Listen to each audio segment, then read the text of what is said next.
नमो बुद्धाय, जय भीम, जय कांसीराम, जोहार साथियों। सबसे पहले तो मैं आज मान्यवर कांसीराम साहब की पुण्यतिथि पर अपनी श्रद्धांजलि अर्पित करता हूं और पूरा मिशन जय भीम, पूरा बहुजन समाज, पूरा देश आज उनकी पुण्यतिथि पर अपनी श्रद्धा सुमन अर्पित कर रहा है। आइए मैं आपको सुनवाना चाहता हूं मान्यवर कांसीराम साहब क्या कहते थे। ये काम महात्मा फुले ने शुरू किया, उसके बाद चला, उसके बाद छत्रपति शाहू महाराज ने चलाया, उसके बाद बाबा साहब अम्बेडकर ने चलाया, उसके बाद आज अमर नहीं रहने वाला हूँ। मुझे भी एक ना एक दिन जाना है, लेकिन ये काम तो चलता रहना चाहिए। ये काम चलता रहे, पीढ़ी दर पीढ़ी चला है, पीढ़ी दर पीढ़ी चलता रहे। ये जो सपना था ना मान्यवर कांसीराम साहब का कि एक दिन मुझे भी जाना है, लेकिन ये कारवां रुकना नहीं चाहिए। ये बहुजन समाज की हक अधिकार की लड़ाई आगे बढ़नी चाहिए। ये डॉक्टर बाबा साहब अम्बेडकर का सपना पूरा होना चाहिए। मान्यवर कांसीराम साहब के बाद वो लड़ाई कुछ हद तक धीमी पड़ी थी, लेकिन आज बहुजन समाज के तमाम युवा संकल्प कर चुके हैं कि हम मान्यवर कांसीराम साहब का सपना जरूर पूरा करेंगे। हम बहुजन समाज को हुक्मरान जरूर बनाएंगे।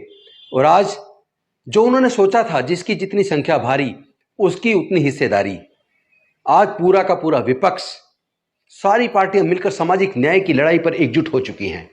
निश्चित तौर पर 2024 में सामाजिक न्याय की जीत होगी। लेकिन साथियों, एक बात ध्यान रखना, चमचा युग के अंदर मान्यवर कांसीराम साहब ने कहा था, चमचा चाहे सोने का हो, चमचा चाहे चांदी का हो, चमचा चाहे पीतल का हो, चमचा चाहे सिल्वर का हो, चमचा चाहे प्लास्टिक का हो, चमचा चमचा होता है। किस कढ़ाई में से सब्जी निकालकर किसको कितनी देनी है, यह तय चमचा नहीं करता, ये वो तय करता है जिसके हाथ में चमचा है। तो इन हाथों ने, जिन्होंने चमचों का इस्तेमाल करके हमारे समाज के लोगों के हक और अधिकार को छीना है, आज समय आ गया है उन हाथों को तोड़ने का, जिन्होंने इन चमचों का इस्तेमाल करके हमारी हकमारी की है। आइए हम सब लोग मिलकर उन हाथों को तोड़े और मान्यवर कांसीराम साहब के सपने को, जिसकी जितनी संख्या भारी उसकी उतनी हिस्सेदारी, इसको पूरा करें। आप ही एक ऐसे शख्स हैं जिन्होंने डॉक्टर बाबा साहेब अम्बेडकर जी के बाद उनके पूरे कारवां को आगे बढ़ाया। आपने ना केवल बहुजन समाज में हुक्मरान बनने का सपना दिखाया, बल्कि उस सपने को कामयाब करके दिखाया।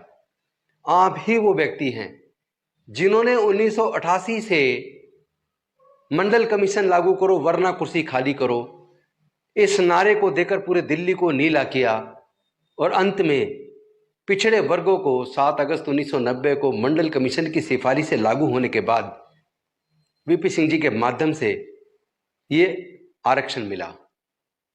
और आप ही वो व्यक्ति हैं जिन्होंने कहा था, जिसकी जितनी संख्या भारी उसकी उतनी हिस्सेदारी।